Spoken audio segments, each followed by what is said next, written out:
people have a lot of concerns about moving to Minneapolis. The winter, the taxes, the mosquitoes, that's all completely fair. But what most people worry about is either overblown or some of it is just wrong. So today, we're answering most of the common questions about living in Minneapolis, the ones people are actually Googling. By the end of this video, you're gonna know exactly what to expect. So let's begin.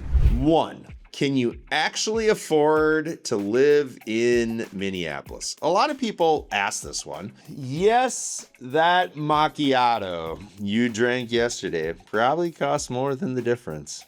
So Minneapolis, believe it or not, ranks among the most affordable metros in the entire country. The cost of living here, especially for housing, runs well below the national average. Housing, utilities, healthcare, and transportation all are relatively affordable. All of it tracks lower than most comparable cities. Now, the taxes, they're for real. People definitely hear Minnesota taxes and they flinch. What do you get for those taxes? The roads actually get repaired, a healthcare system that is second to none actually in the entire world. You get parks that are ranked among the best in the entire country, and hold tight because I'll talk about all of those things as we move on. But the Trust for Public Land ranked Minneapolis parks number 3 nationally. 99% of the residents live within a 10-minute walk, believe it or not, of a park.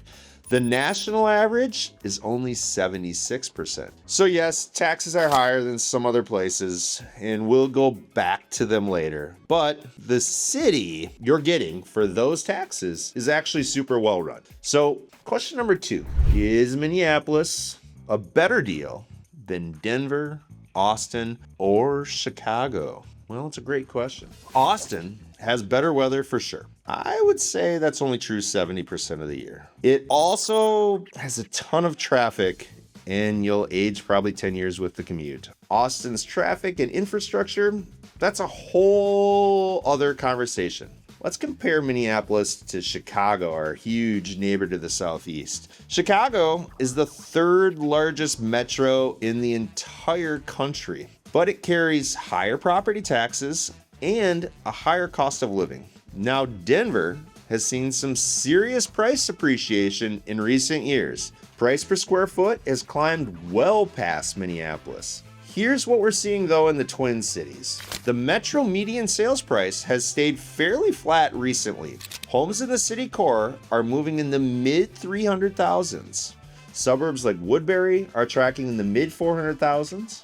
Lakeville runs in the mid 400,000s too. Maple Grove sits in the low 400,000s, but it can go a bit above that depending on the home and the school district. For the size of market you're getting in, that's a strong value. So question number 3, why are my property taxes so high? Well, the roads, they freeze and crack and thaw and freeze and crack and thaw again and get fixed. It's basically a subscription service you don't get to cancel. Hennepin County's effective property tax rate runs above the national average. That's true, but why? Well, there's 2 main reasons. First, the freeze and thaw cycle that destroys our roads. It is what it is. That's nobody's fault. We just live in a cold climate. The freeze, that's what helps that. Minneapolis roads, though, however, they get really kind of wrecked every single winter. The ground freezes, expands, cracks, and the pavement thaws. Over and over, that consistent cycle means consistent road repairs. That all adds up to quite a bit of money. Second, the programs. Minnesota funds many public services at the county level. The infrastructure and services you get in return are genuinely high quality. The 2026 construction season alone covers more than 200 road and bridge projects statewide. Minneapolis has hit over $1 billion in construction value for 15 years in a row. That's where you're needing that funding, and that's why those property taxes are a little bit higher. So instead of blaming it solely on the legislators, maybe blame it a little bit on Mother Nature too. But before we talk about some of those projects, let's change gears a little bit. So how bad actually is the winter? Yes, it can be super cold. Yes, people here act like that's totally normal. And I think it's because they just have that hearty Midwestern, I can do it, I can take it, and don't tell me I can't. Because to them, it is. Average highs in January, they sit around 24 degrees. Lows can get down into the single digits, and wind chills can push well below that if it's windy and cold. Our snowfall, it averages around 50 inches a year. It's a real winter. There's no way around it. So Minneapolis is perhaps the best equipped city in the country to handle all of it. The city has a full snow emergency declaration system. Once a snow emergency is called, the city runs a strict 3-day plowing schedule. You can get a foot of snow and be driving 75 miles an hour down the freeway the very next day. And it actually happens. We'll be going back to this side of things a little later on. The city is also plotting a sidewalk plowing program now in its second season. For downtown workers and residents, there's the Minneapolis Skyway system. Over 10 miles of climate-controlled walkways connecting 150 plus buildings. You can live, work, shop, and eat downtown and never go outside in the summer or frankly in the winter. The last 2 winters also have been a little bit on the milder side. Around 29 inches of snow each season, which is well below average. So yes, you're right, it gets cold, but this city knows how to handle it. So if by this point you're starting to picture yourself here, you should definitely reach out to us. We know this market inside and out, so we would love to help you find your place here. Our info is in that description down below, but let's keep going. So question number 5, do you need a car and does the transit work? The good news is you can basically get anywhere in the city in about an hour. The bad news, it's January and your car is buried. Okay, let's be real. Transit, though, is truly improving. The Metro Blue Line runs from downtown Minneapolis all the way to the airport and to the Mall of America. The Green Line connects Minneapolis and St. Paul through the University of Minnesota. The Gold Line opened in 2025, connecting the East Metro. The Southwest Light Rail extension is over 90% complete now. When it opens in 2027, it'll connect downtown Minneapolis to Eden Prairie. That's a 1-seat ride from Eden Prairie to downtown St. Paul. So for inner ring suburbs and the urban core, transit actually works pretty well. For the outer ring suburbs, you still need a car. But here's something that often surprises people. You can pretty much live anywhere in the Twin Cities and get to anywhere else in under an hour. Here's where this is important. So the average commute time in the metro, believe it or not, sits at 23 minutes. That's a very manageable metro area commute. Speaking of which, let's talk more about commuting. Question number 6, are commutes from the suburbs manageable?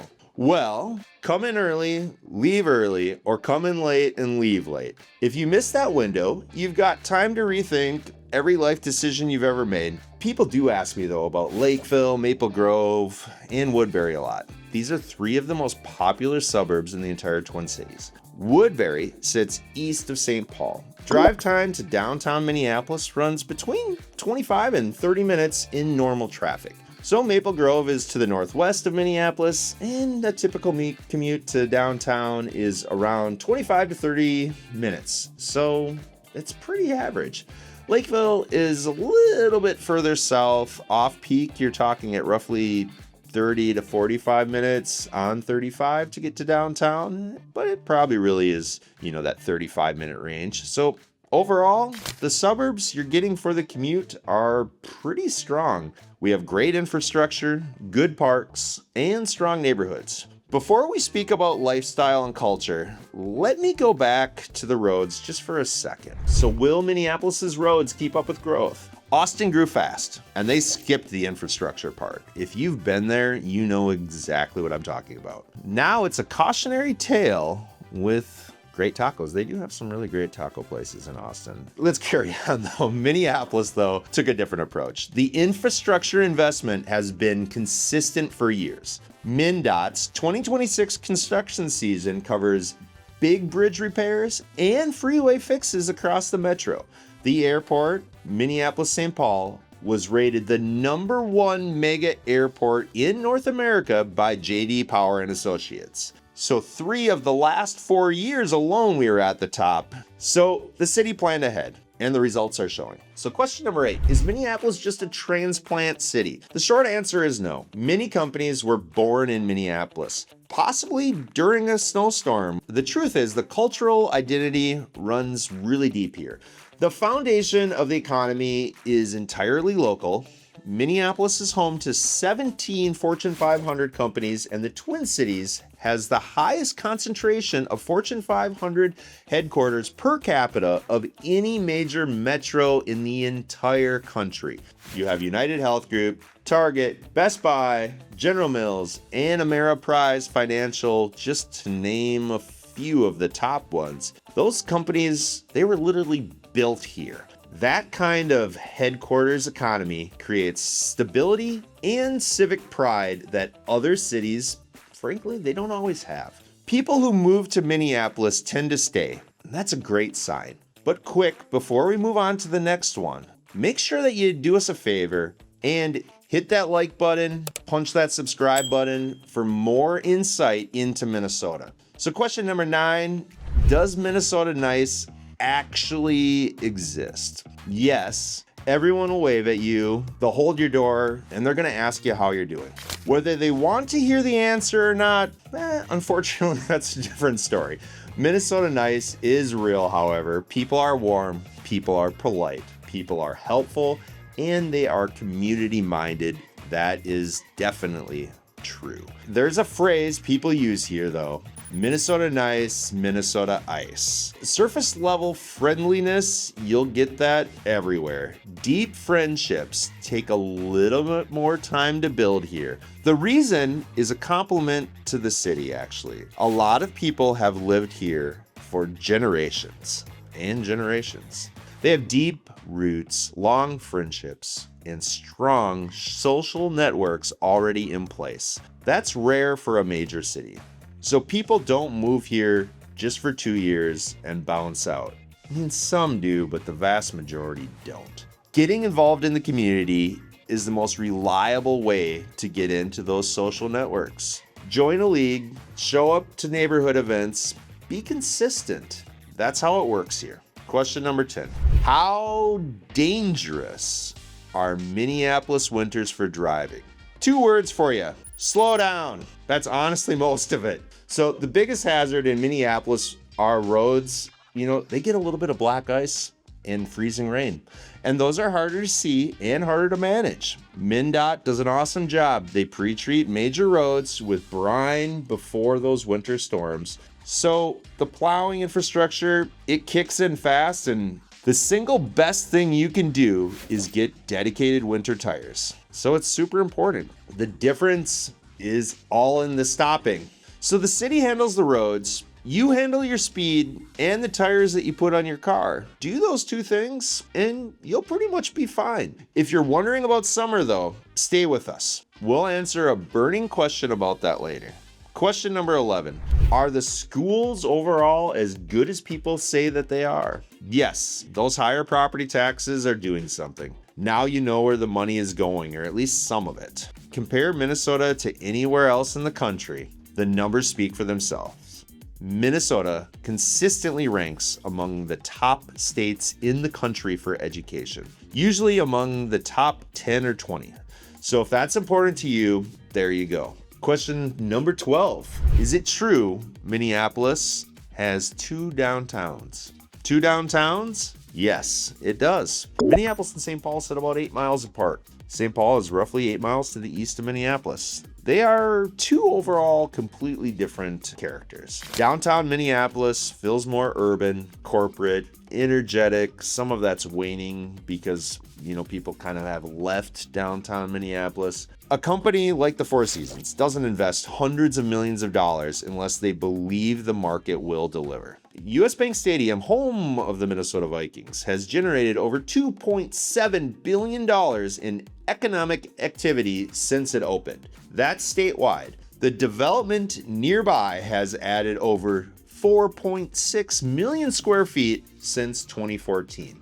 That's real momentum. Now, downtown St. Paul is different. It's more historic, it's more river orientated, and it's a bit quieter. Walkable in a way that feels more relaxed. It's frankly just seems like it's a little bit more slow paced, and that's not bad. Having two distinct downtowns means two very different options that are both good and viable. That's a pretty great lifestyle to take advantage of.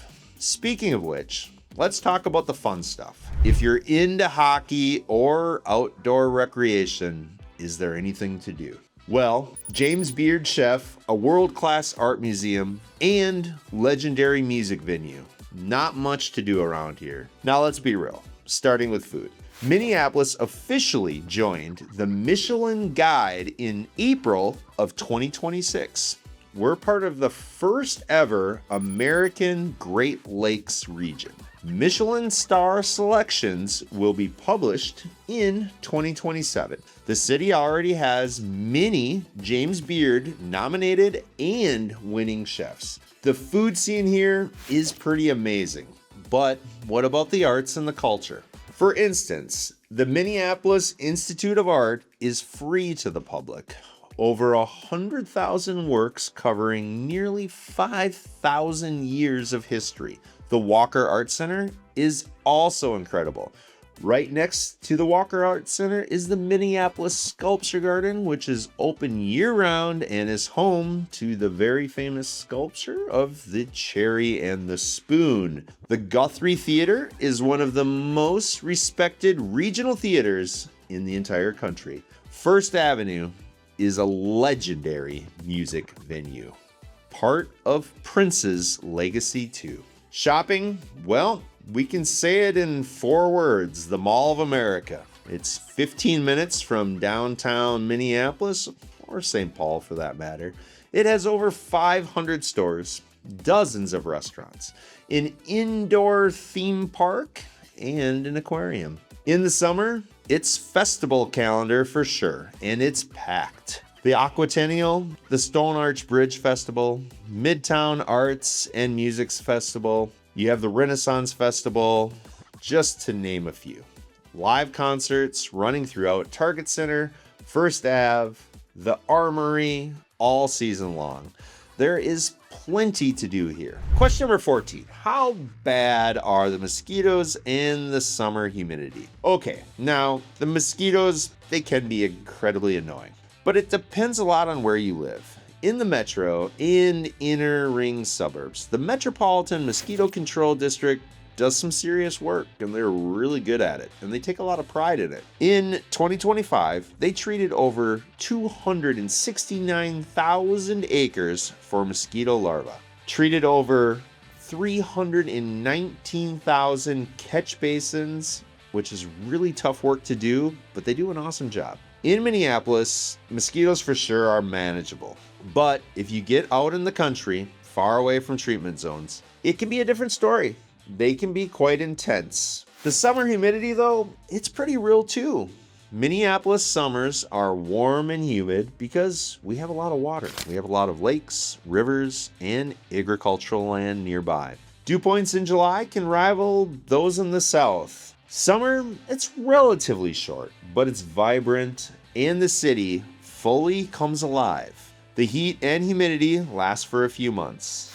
The lakes are right there to cool off in. The trade-off works really well for a lot of people. Question number 15. Are the lakes actually worth it, or is it just marketing hype? If that's marketing hype, it really is good marketing. The chain of lakes sits inside the Minneapolis city limits. Minneapolis itself has over 1,500 acres of parkland. And right around the lakes, there's over 13 miles of pedestrian trails. There's 15 miles of bike trails, many public swimming beaches. You have all the recreation you could want right inside the city limits. Not to mention going out into the suburbs where many of these trails are connected and you can go seamlessly from one trail system to the next. Kayaking, canoeing, and paddleboarding are all available. So most of the lakes are connected by channels. So you can kayak from one to the next. The water is clean. It's not swamp water. The city monitors beach quality and posts advisories when needed. So it's beautiful and it's well maintained. The question number 16 is downtown Minneapolis walkable and vibrant? Well, it's getting there. Downtown is actively reinvesting and recovering. It's not fully there yet, but it's not a 24/7 activated streetscape in every corner. Here's what's working well right now. The Skyway system makes daytime walkability in any season essentially weather independent. Downtown East has pulled in over $2 billion in investment since 2014. New offices, thousands of housing units, and the stadium corridor have all transformed that area completely. The Four Seasons, US Bank Stadium, Target Field, and Target Center. On events day, downtown has real energy. The Minneapolis Foundation Downtown Next Plan is pushing a 24-hour downtown core. Nicollet Mall is in the middle of a major revamp. Is it fully there yet? Not yet. It's actually probably pretty far away if I'm being really honest with you. However, compared to other Midwestern downtowns though, it still holds up very well. The investment is real and it's consistent. I'll speak more about that in just a minute. Question number 17. How far are you from other major cities? Chicago is basically just 6 hours away by car, so no, you just can't pop over for the weekend. But you've got nonstop flights to Europe, to Hawaii, to almost every corner of the United States, right from Minneapolis. So maybe just skip Chicago. Honestly, Minneapolis, it's kind of geographically isolated. So Des Moines is about 4 hours to the south. Milwaukee is around 4.5 hours to 5 hours to the southeast. Chicago is roughly 6 to 6.5 hours also to the southeast. And Kansas City is about a 7-hour drive directly south. So yes, that's a long way from a lot of places, but you're just a plane trip away from anywhere you want to go. So for car shopping, logistics, and quick weekend trips to another city, the isolation does have practical impacts though. But you've got the Minneapolis-St. Paul Airport that we've mentioned a couple times in this video. Excellent direct connections nationwide and internationally, including nonstop routes to Copenhagen, Rome that were just launched in 2025. So when you fly, the world is very accessible from the Twin Cities. It's just the nearby metros that take a little bit to get to by car. So question number 18, will all the growth ruin what makes Minneapolis special? So this is not a city that bulldozes first and apologizes later. I'll prove it to you. So Minneapolis is growing in a pretty thoughtful way. 15 consecutive years of over $1 billion in construction investment. That's sustained and structured, not a boom or bust city. In the 2026 housing market prediction shows more absorption with a balanced market. The old Kmart site on Lake Street went through 3+ years of community input. A development plan wasn't even released until after that process was fully wrapped up. That's not a city that's bulldozing its identity like it's nothing.